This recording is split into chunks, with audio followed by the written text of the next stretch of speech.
मुख्यमंत्री ने की स्वास्थ्य और कल्याण विभाग की समीक्षा। रिम्स का मास्टर रीडेवलपमेंट प्लान शीघ्र बनाने की दी हिदायत। 4 नए आदिवासी कल्याण हॉस्टल को समय पर पूरा करने का निर्देश। केंद्रीय राज्य मंत्री सत्यपाल सिंह बघेल ने दुमका में भाजपा के संविधान गोष्ठी को किया संबोधित। कांग्रेस पर समाज को बांटने और तुष्टीकरण की राजनीति का लगाया आरोप। कल्याण मंत्री चमरा लिंडा ने नए एकलव्य विद्यालयों का संचालन शीघ्र प्रारंभ करने के दिए निर्देश। मुख्यमंत्री रोजगार सृजन योजना से स्वरोजगार पर बल। कल्याण पदाधिकारियों से रिपोर्ट तलब। और रांची में राष्ट्रीय स्कूली खेल ट्रैक साइकिलिंग प्रतियोगिता संपन्न। राजस्थान बना ओवरऑल चैंपियन। अंतिम दिन अंडर 17 बालक वर्ग में झारखंड को मिले 5 कांस्य पदक।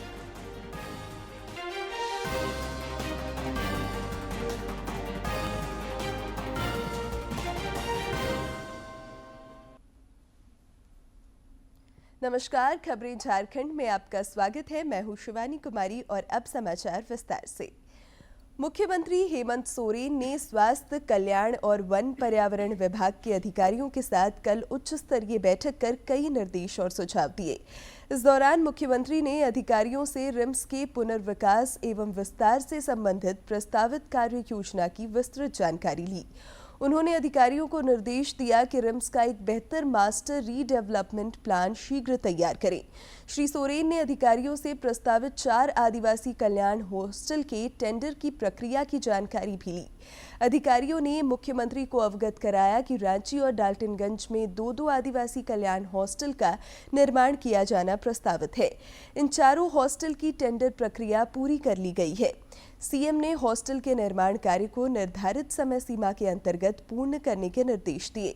मुख्यमंत्री ने वन पर्यावरण विभाग के अधिकारियों को निर्देश दिया कि वन्य जीव अभयारण्य के अंतर्गत आने वाले ग्रामीण क्षेत्र के विकास कार्यों की बाधाओं को दूर करें। उन्होंने कहा कि ग्रामीण क्षेत्रों में भी सभी जरूरी सुविधाओं को पहुंचाना राज्य सरकार की प्राथमिकता है। मुख्यमंत्री हेमंत सोरेन से झारखंड मंत्रालय में रक्षा राज्य मंत्री संजय सेठ ने मुलाकात की। मौके पर एडीजी बिहार एवं झारखंड एनसीसी निदेशालय के मेजर जनरल एएस बजाज और ब्रिगेडियर आरके सिंह भी मौजूद थे। बाद में मीडिया से बातचीत में श्री सेठ ने कहा कि एनसीसी कैडेटों की संख्या झारखंड में लगातार बढ़ रही है। ऐसे में यहां निदेशालय और प्रशिक्षण केंद्र खोले जाने की जरूरत है।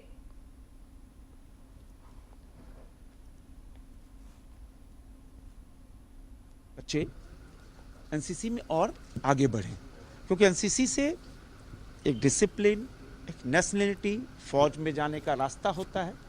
तो मेरा यह प्रयास था कि हाँ एक बड़ा ट्रेनिंग सेंटर और डायरेक्टरेट हो।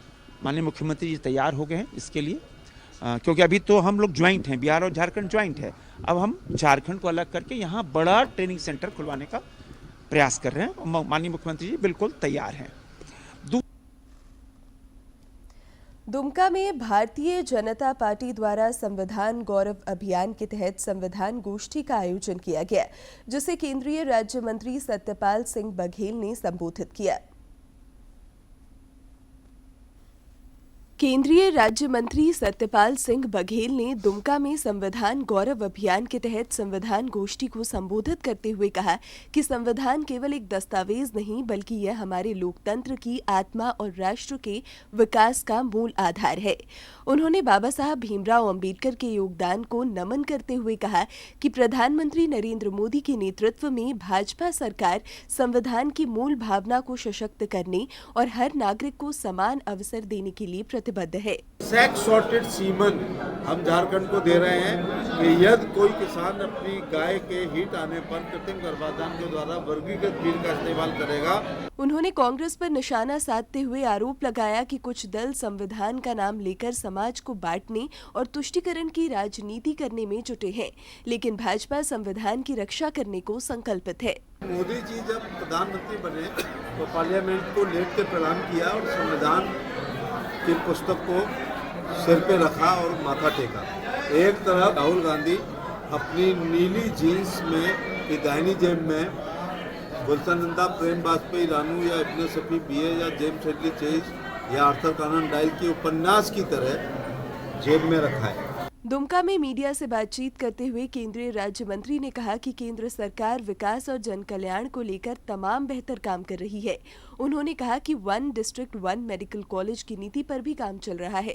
उन्होंने झारखंड में पशुपालन के क्षेत्र में केंद्र सरकार के सहयोग का जिक्र करते हुए कहा कि गौ संवर्धन और प्रजनन के क्षेत्र में देश निरंतर प्रगति कर रहा है। उन्होंने झारखंड के विकास के लिए सामूहिक प्रयास पर बल दिया। केंद्र सरकार की कल्याणकारी योजनाएं और बूथ अध्यक्ष से लेकर राष्ट्रीय अध्यक्ष की परिश्रम की पराकाष्ठा से निकले हुए पसीने से आने वाले विधानसभा के चुनाव में झारखंड में हम पूर्ण बहुमत की बीजेपी की सरकार सहयोगियों के साथ बनाएंगे। संविधान के 75 वर्ष पूरा होने के उपलक्ष्य में भाजपा द्वारा संविधान गौरव अभियान के तहत 25 जनवरी तक विविध कार्यक्रम प्रस्तावित हैं, जिसमें पार्टी नेता और कार्यकर्ता शामिल हो रहे हैं। दुमका से आर.के. नीरद की रिपोर्ट। राज्य मंत्रिपरिषद की महत्वपूर्ण बैठक आज बुलाई गई है। मुख्यमंत्री हेमंत सोरेन की अध्यक्षता में यह बैठक झारखंड मंत्रालय में शाम 4 बजे से होगी। बैठक में राज्य कर्मियों के लिए मुख्यमंत्री स्वास्थ्य बीमा योजना का संशोधित प्रस्ताव लाया जा सकता है। इस प्रस्ताव में विधायक सेवानिवृत्त कर्मियों को बीमा का लाभ कितना और कैसे मिलेगा, इससे संबंधित नियमावली तैयार की गई है। कल्याण मंत्री चमरा लिंडा ने रांची में अधिकारियों के साथ विभाग द्वारा संचालित योजनाओं की समीक्षा की। इस दौरान उन्होंने राज्य में स्वरोजगार को बढ़ावा देने के लिए मुख्यमंत्री रोजगार सृजन योजना के वृहद स्तर पर प्रचार प्रसार पर जोर दिया। श्री लिंडा ने इस योजना के तहत प्राप्त आवेदनों का ससमय निष्पादन करने के निर्देश दिए। कल्याण मंत्री ने सभी जिला कल्याण पदाधिकारियों को 1 सप्ताह के अंदर योजना अंतर्गत ऋण वितरण और ऋण वसूली से संबंधित रिपोर्ट भी तलब की। उन्होंने नए एकलव्य मॉडल आवासीय विद्यालयों का संचालन यथाशीघ्र प्रारंभ करने की भी हिदायत दी। बैठक के दौरान आवासीय विद्यालयों की भी समीक्षा हुई। अफीम की खेती पर अंकुश लगाने के लिए पुलिस प्रशासन द्वारा लगातार कार्रवाई की जा रही है। इस सिलसिले में बैठकों का भी सिलसिला लगातार जारी है। इस कड़ी में सरायकेला में कोल्हान प्रमंडल स्तरीय समीक्षा बैठक भी हुई। प्रमंडलीय आयुक्त हरि कुमार केसरी की अध्यक्षता में आयोजित इस बैठक में अफीम की खेती पर नकेल कसने की कार्य योजना और कार्रवाई पर मंथन हुआ। प्रमंडलीय आयुक्त ने अब तक के कार्यों को संतोषजनक बताते हुए इसमें और तेजी लाने के निर्देश दिए। 15 फरवरी तक इसके लिए डेडलाइन भी तय किया गया। इस मौके पर जोनल आईजी अखिलेश झा भी मौजूद थे। धारा में वापस आइए आप लोग, और जो वैकल्पिक खेती है अभी सरसों का हम लोग बीज दे रहे हैं, इस पे ध्यान दीजिए। और भी जो भी आप चाहते हैं खेती हम लोग बीज देंगे। हम लोग इसके लिए कोशिश भी कर रहे हैं, दे भी रहे हैं। 500 क्विंटल बीज का वितरण भी किया गया है हम लोग के द्वारा। तो हम लोग थाना प्रभारी को DCSP के साथ हम लोग को बैठक में बताया गया। हम लोग को बताया हम लोग कि सूचना बहुत जरूरी है, सूचना का एकदम संकलन करिए और दोषियों पर कार्रवाई करिए, और इसका हम लोग को जल्द ही परिणाम सामने आएगा। और हम लोग 15 फरवरी इसका टारगेट दिए हैं। हम लोग जब रिक्वेस्ट कर रहे हैं लोगों के उसके बाद भी यदि वो स्वतः डिस्ट्रक्शन नहीं करेंगे, पुलिस जाकर के डिस्ट्रॉय करेगी तो उन पर कांड अंकित होगी, और कांड अंकित यदि हो गई तो उनके विरुद्ध अरेस्टिंग की कार्रवाई भी होगी। तो आप लोगों के माध्यम से पुनः मैं सभी को अनुरोध करता हूं कि जहां जहां लोग खेती किए हुए हैं, ये एक अवैध कार्य है, विधि विरुद्ध कार्य है। आप सभी लोग अपना विनष्टकरण खुद ही कर लें। कई खूंटी में अफीम की खेती को पूर्ण रूप से समाप्त करने के लिए जिले के पुलिस अधीक्षक अमन कुमार संकल्पित नजर आ रहे हैं। उन्होंने अपराध समीक्षा बैठक के दौरान संबंधित पुलिसकर्मियों को जरूरी दिशा निर्देश दिए। उन्होंने अफीम की खेती में संलिप्त लोगों की पहचान कर प्राथमिकी दर्ज करने की हिदायत दी। पुलिस अधीक्षक ने जिले में आने वाले दिनों में सघन तरीके से अफीम की खेती के खिलाफ अभियान चलाने का भी निर्देश दिया। जो पुराने नक्सल हैं जो अभी क्षेत्र में बाहर घूम रहे हैं, उनके सत्यापन के भी निर्देश दिए गए हैं, और कई लोगों का सत्यापन और कई लोगों के बिलर्स का भी सत्यापन पिछले 1-2 महीनों में किया गया है। उसका भी जानकारी सभी थाना प्रभारियों से जो है वो लिया गया। जो भी पुराने केसेस 20-21 के अभी हमारे पास लंबित हैं, जो बहुत कम ही संख्या में है, 10 से कम संख्या में है, उनको भी जल्द से जल्द निष्पादन करने के निर्देश जो है थाना प्रभारियों को दिए गए हैं। साहिबगंज में पुलिस ने 3 पहाड़ थाना क्षेत्र में 2 दिसंबर को हुई एक हत्याकांड का खुलासा करते हुए 4 अपराधियों को गिरफ्तार किया है। पुलिस अधीक्षक अमित कुमार सिंह ने बताया कि इन अपराधियों के पास से पुलिस ने एक देसी कट्टा, 2 मोबाइल और 2 मोटरसाइकिल बरामद किए हैं।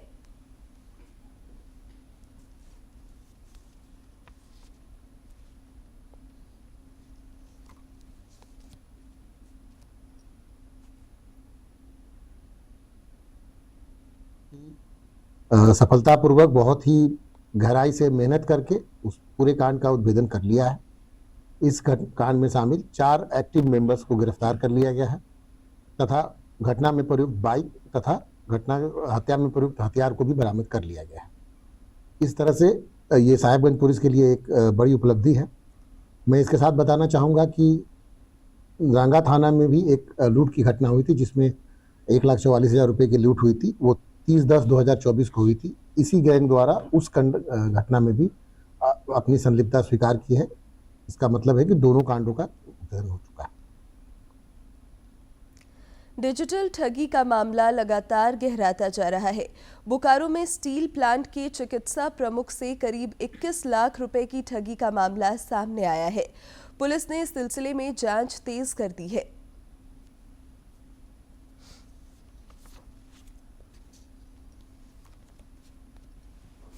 करीब 21 लाख रुपए की ठगी का मामला सामने आया है। पीड़ित ने साइबर थाने में शिकायत दर्ज कराई है।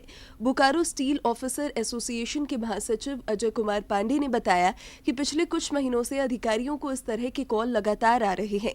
डॉक्टर साहब के बारे में भी हमें जानकारी मिली थी कि इस तरह का फ़ोन आया था और कुछ अपने ही मतलब यहाँ से संबंधित कुछ डिटेल्स उनका ले लिया गया था।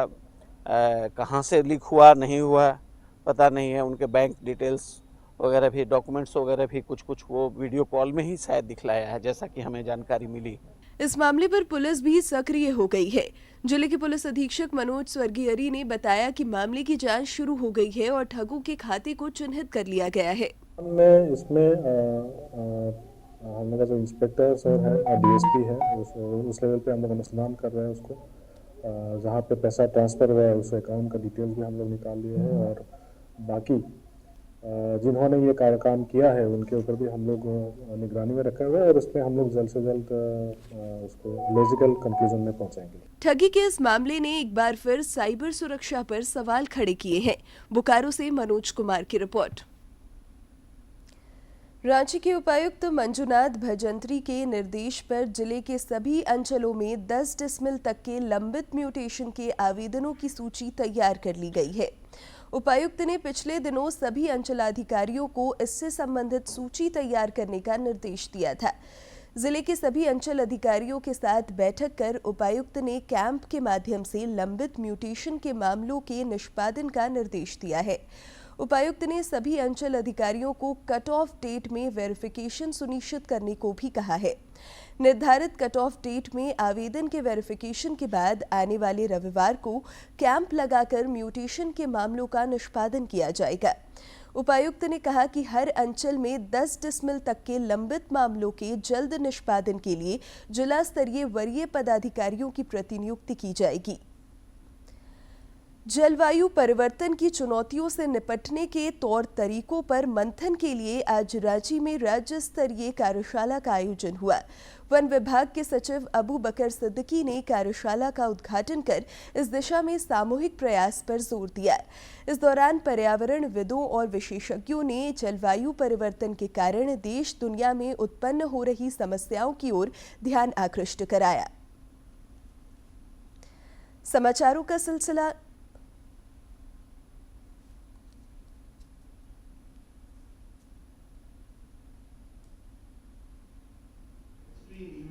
In 2019, there is a study, 119 billion man-hours were lost because of climate change.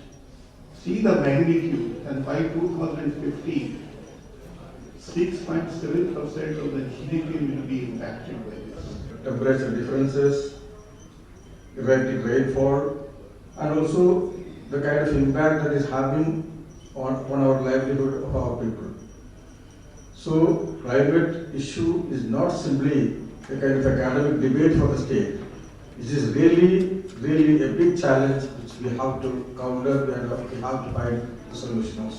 Donald Trump ने दूसरी बार अमेरिका के राष्ट्रपति के रूप में कार्यभार संभाल लिया है।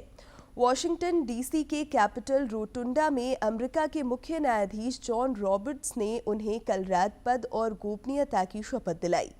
श्री ट्रंप ने कहा कि देश में एक नए अध्याय का शुभारंभ हो रहा है। डोनाल्ड ट्रंप ने संयुक्त राष्ट्र को एक औपचारिक पत्र पर हस्ताक्षर करके वैश्विक निकाय को सूचित किया है कि देश 2015 के ऐतिहासिक समझौते से बाहर निकलने का इरादा रखता है, जिसका उद्देश्य जलवायु परिवर्तन को बढ़ावा देने वाले ग्रीन हाउस गैस उत्सर्जन को कम करना है। व्हाइट हाउस की यह घोषणा 2017 में ट्रंप द्वारा की गई उस कार्रवाई की याद दिलाती है जब उन्होंने घोषणा की थी कि अमेरिका का वैश्विक पेरिस समझौता छोड़ देगा। ट्रंप ने विश्व स्वास्थ्य संगठन यानी कि WHO की सदस्यता से अमेरिका के बाहर निकलने का आदेश पर भी हस्ताक्षर कर दिए हैं। ट्रंप ने बाइडेन सरकार के 78 फैसलों को रद्द कर दिया है। ट्रंप ने इसके अलावा संघीय कर्मचारियों को पूर्णकालिक रूप से कार्यालय में लौटने को अनिवार्य करने के कार्यकारी आदेश पर भी हस्ताक्षर किए हैं। कार्यकारी आदेश पर हस्ताक्षर के बाद ट्रंप ने विदेश नीति, रूस यूक्रेन संघर्ष और टिकटॉक डील पर अपना रुख सामने रखा है।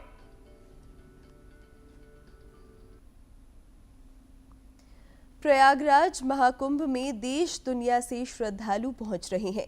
महाकुंभ में कल शाम तक 8 करोड़ 26 लाख से अधिक श्रद्धालुओं ने संगम में डुबकी लगाई।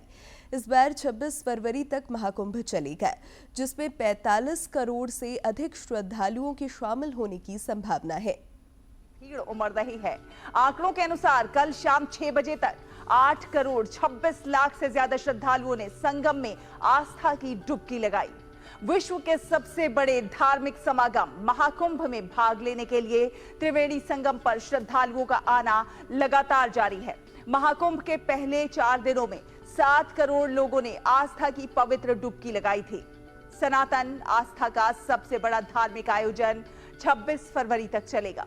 सरकार के आकलन के अनुसार इस बार महाकुंभ में 45 करोड़ से अधिक श्रद्धालुओं के शामिल होने का अनुमान है। गणतंत्र दिवस समारोह की तैयारी के सिलसिले में रांची के उपायुक्त मंजुनाथ भजंत्री की अध्यक्षता में बैठक हुई। इस दौरान विभागीय झांकी प्रदर्शित किए जाने से संबंधित विषयों पर विमर्श हुआ। उपायुक्त ने झांकी को लेकर तैयारियों की विस्तृत जानकारी लेते हुए आवश्यक दिशा निर्देश दिए। इस बार गणतंत्र दिवस पर मोराबादी मैदान में 11 विभागों की झांकियां प्रदर्शित की जाएंगी। बैठक में उप विकास आयुक्त सहित सभी संबंधित पदाधिकारी उपस्थित थे। उधर देवघर के केकेएन स्टेडियम में गणतंत्र दिवस की तैयारियों को लेकर परेड का रिहर्सल हुआ। कार्यक्रम में जिले के अधिकारी और सुरक्षा बल के जवान शामिल हुए। रिहर्सल के दौरान परेड की सभी तैयारियों की बारीकी से समीक्षा की गई। परेड के दौरान पुलिस, होमगार्ड्स और स्कूली बच्चों की विभिन्न टुकड़ियों ने मार्च पास्ट किया।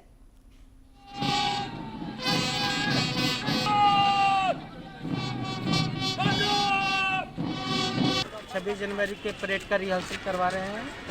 तैयारी अभी चल रहा है, कुछ थोड़ा बहुत कमियां हैं, उसको हम लोग ठीक कर रहे हैं। देखकर सभी प्लाटून को निर्देश और बताकर समझा बुझाकर कर रहे हैं। इस बार देखा जा रहा है कि हम लोग जो बेहतरीन से बेहतर जो भी अच्छा हो सकता है उसको हम लोग करने का प्रयास करेंगे। जैसे समाज साधन में जो बहुत इंटरेस्ट लेके कर रहे हैं और ऐसे टोली भी बहुत अच्छा इस बार है और एनसीसी भी इस बार भी आ गई है, तो लगता है कि इस बार उससे भी जो भी आगे पिछला जो हुआ उससे भी अच्छा होगा। दुमका में आजकल पर्यटन स्थल गुलजार हैं। सैलानियों के आने से रोजगार को भी बढ़ावा मिल रहा है। देखिए ये खास रिपोर्ट। दुमका का मसानजोर एक ऐसा पर्यटन स्थल है जहां सालों भर लोग आते हैं, मगर जनवरी में तो यहां मेले जैसा दृश्य होता है। मेला है तो बाजार भी है, बाजार है तो रोजगार भी है। इस रोजगार का अपना मिजाज भी है। इसमें बच्चों के लिए खिलौने हैं, स्वादिष्ट व्यंजनों के स्टॉल हैं और फुटपाथी दुकानें भी हैं, जहां आजकल रोजगार की बहार ही बहार है। 1 जनवरी के लिए तैयार हो रहा है। मतलब कि यहाँ बोटिंग में हम लोग बोटिंग करते हैं। स्पीड बोट है, नॉर्मल बोट है। इधर घूमने के लिए भी आ रहे हैं आदमी सब, बंगाल से भी और बिहार से। यहाँ की बोटिंग सैलानियों के लिए सबसे बड़ा आकर्षण है। डैम के पानी की सतह को चीरती हुई तेज गति वाली बोट पर जल विहार का अपना ही आनंद है। यह सैलानियों के लिए जहाँ रोमांच का चरम है, वहीं इससे कई लोगों का रोजगार भी जुड़ा है। हम लोग का यहाँ जो अभी कस्टमर आता है बोटिंग के लिए फुल एंजॉय करके जाता है। बोटिंग का पूरा एकदम फुल सेफ्टी है, लाइफ जैकेट दिया जाता है, अब फुल एंजॉय करके जाता है। बहरहाल झारखंड के कई दूसरे हिस्सों की तरह दुमका में भी पर्यटन एक उद्योग के रूप में विकसित हो रहा है, जिसमें मस्ती भी है और आजीविका भी। दुमका से आर.के. नीरद की रिपोर्ट। रांची में आयोजित राष्ट्रीय स्कूली खेल प्रतियोगिता अंतर्गत ट्रैक साइकिलिंग प्रतियोगिता का कल समापन हो गया। इस प्रतियोगिता में राजस्थान ने दमदार प्रदर्शन करते हुए ओवरऑल चैंपियन का खिताब अपने नाम किया, जबकि महाराष्ट्र उपविजेता बना। अंडर 19 में महाराष्ट्र की आकांक्षा को बालिका वर्ग और राजस्थान के शिवरतन को बालक वर्ग में बेस्ट राइडर का पुरस्कार मिला। अंडर 17 बालक वर्ग साइकिलिंग प्रतियोगिता के अंतिम दिन झारखंड को 5 कांस्य पदक मिले। कल प्रतियोगिता के आखिरी दिन अंडर 17 बालक वर्ग एकल साइकिलिंग प्रतियोगिता में झारखंड के पवन उरांव ने कांस्य पदक प्राप्त किया। वहीं अंडर 19 बालिका वर्ग समूह साइकिलिंग प्रतियोगिता में झारखंड की नैन्सी उरांव, संजू कुमारी, श्वेता कुमारी और तारा मिंज को कांस्य पदक मिला। समापन समारोह में सभी विजेताओं को अतिथियों द्वारा पुरस्कृत किया गया। रांची में कल खेले गए महिला हॉकी इंडिया लीग के एक मैच में सूरमा हॉकी क्लब ने दिल्ली एसजी पाइपर्स को 5-1 से हरा दिया। इस जीत के साथ सूरमा हॉकी क्लब 9 अंकों के साथ तालिका में शीर्ष पर पहुंच गया है। उधर राउरकेला में पुरुष वर्ग में भी सूरमा हॉकी क्लब ने जीत दर्ज की। उसने श्राची राड बंगाल टाइगर्स को 2-1 से हराया। शानदार जीत, बहुत बहुत मुबारक हो आपको। जेएसडब्ल्यू सूरमा हॉकी क्लब 5 गोल दागे इस मैच में। पहले क्वार्टर में 3 गोल। खेल जगत की महत्वपूर्ण खबरों को देखते हैं फटाफट अंदाज में। भारत के स्टार बल्लेबाज विराट कोहली 12 साल बाद रणजी ट्रॉफी का मैच खेलेंगे। कोहली 30 जनवरी से रेलवे के खिलाफ होने वाले दिल्ली के मुकाबले में खेलेंगे। IPL franchise Lucknow super giants ने ऋषभ पंत को 2025 सीजन के लिए अपना नया कप्तान नियुक्त किया। अंडर 19 महिला क्रिकेट विश्व कप में आज भारत का मुकाबला मेजबान मलेशिया से होगा। दोपहर 12 बजे से मुकाबला।